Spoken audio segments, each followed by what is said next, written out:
Top quality और consistent performance के लिए सिर्फ सिल्वर पंप नाम याद रखना। મહત્વના સમાચાર કે જ્યાં ગંભીરા બ્રિજ હોનારતના મૃતક પરિવારજનો રાહુલ ગાંધીને મળવા પહોંચ્યા હોવાની વિગતો છે।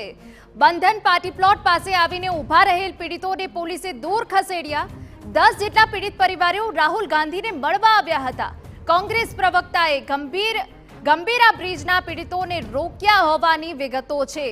પીડિતોને પાર્ટી પ્લોટમાં લાવતા કોંગ્રેસ પ્રવક્તાને પોલીસે રોક્યા હોવાની વિગતો છે। પાસ વગર કોઈ પણ વ્યક્તિ Z+ સિક્યુરિટી નેતાને ના મળી શકે એવો પોલીસનો તર્ક છે। પીડિત પરિવારો પાસે પાસ ના હોવાના કારણે એમને મળતા રોકવામાં આવ્યા હોવાનો પોલીસનો દાવો છે।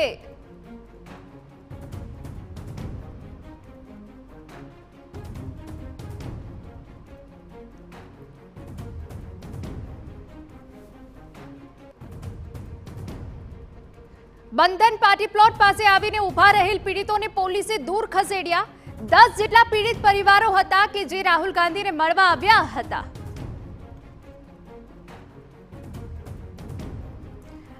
અમારા સંવાદદાતા નરેન્દ્ર રાઠોડ વધુ વિગતે વાત કરવા જોડાયા છે। નરેન્દ્ર, મૃતક પરિવારજનો જ્યારે રાહુલ ગાંધીને મળવા પહોંચ્યા તો તેમને મળવા ન દેવાયા, આપની પાસે લેટેસ્ટ અપડેટ શું છે?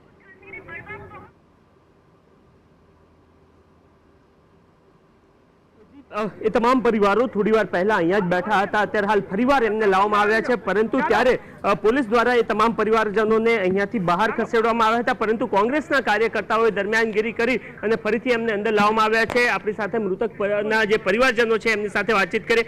દાદા, શું કંઈ થયું હતું? તમે ક્યારના આવીને અહીંયા બેઠા હતા, ત્યારબાદ પોલીસે આપને શું કંઈ સૂચના આપી? અમે 10-15-20 મિનિટ અંદર બેઠા હતા, પણ અમને કાર નહોતું મળ્યું, એટલે અમને પોલીસ દ્વારા અમને બહાર કાઢવામાં આવ્યા હતા।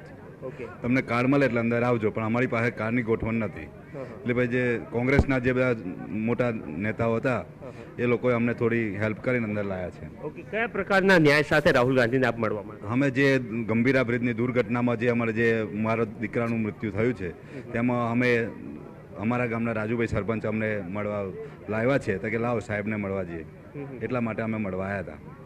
કયા પ્રકારની ન્યાયની અપેક્ષા રાહુલ ગાંધી પાસેથી રાખી? અમારે કોઈ ન્યાય નહીં, અમારે તો જે ઘટના થઈ છે તો અમારે એ લોકોએ જાણ્યું હતું કે લાવો સાહેબને અમે મળીએ, એટલા માટે અમે આવ્યા હતા। તો આ તમામ લોકો રાહુલ ગાંધીને મળવા માટે આવ્યા હતા। કોંગ્રેસના પ્રવક્તા છે, એમની સાથે વાતચીત કરીએ। પાર્થિવરાજ, શું કંઈ થયું હતું આપ અને પોલીસ દ્વારા સાથે તમામ કોંગ્રેસના જે વાત આવી કે ગંભીરા પીડિતોને જ્યારે રાહુલ ગાંધી જોડે મળવાની ઈચ્છા વ્યક્ત કરી ત્યારે કેટલાક પોલીસ અધિકારીઓએ તેમને કાર્ડ ન હોવાનું કારણ બતાવી અને વગર કોઈ માહિતી આપ્યા વગર એમને જબરદસ્તી આ ગ્રાઉન્ડની બહાર કાઢવાનો પ્રયત્ન કર્યો, ત્યારે ઘર્ષણ પોલીસ જોડે થયું કે આ કોઈપણ સંજોગોમાં ચલાવી લેવા આવે નહીં। રાહુલ ગાંધી જનનાયક છે, લોકોના નેતા છે, એ દરેક વ્યક્તિને મળી શકે, એમને દરેક વ્યક્તિ મળી શકે એવા નેતા છે, અને એમને મળતા રાહુલ ગાંધીને મળતા કોંગ્રેસે કાર્ડ કેમ નહોતું આપ્યું એમને? કોઈ પણ આ બાબતથી ચર્ચા કરવામાં આવે તો આ સાવ ખોટી વાત છે।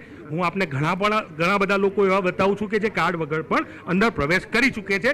છેલ્લી ઘડીએ જે નિર્ણયો લેવાતા હોય એ છેલ્લી ઘડીના નિર્ણયોમાં લિસ્ટ અહીંયા અંદર આપી દેવામાં આવ્યું છે, પણ ગંભીરા પીડિતોની વાત આ દેશના જનનાયક સમગ્ર દેશમાં ઉજાગર ના કરે, આ ભીતિ, આ બીક, આ ડર, આ ભયના લીધે પોલીસ દ્વારા આ કામ કરવામાં આવ્યું છે। તો ગંભીરા બ્રિજના જે તમામ પરિવારજનો છે એ અત્યારે હાલ અહીંયા પહોંચી ચૂક્યા છે, અને જે કોંગ્રેસના આક્ષેપ છે કે આ જે પરિવારજનો છે એ રાહુલ ગાંધીને ના મળે અને એમને મળતા અટકાવવામાં આવ્યા હતા, અને એના જ કારણે આ પ્રકારે આ જે તમામ લોકો છે એમને તો બંધન પાર્ટી પ્લોટ પાસે આવીને ઊભા રહેલ પીડિતોને પોલીસે દૂર ખસેડ્યા।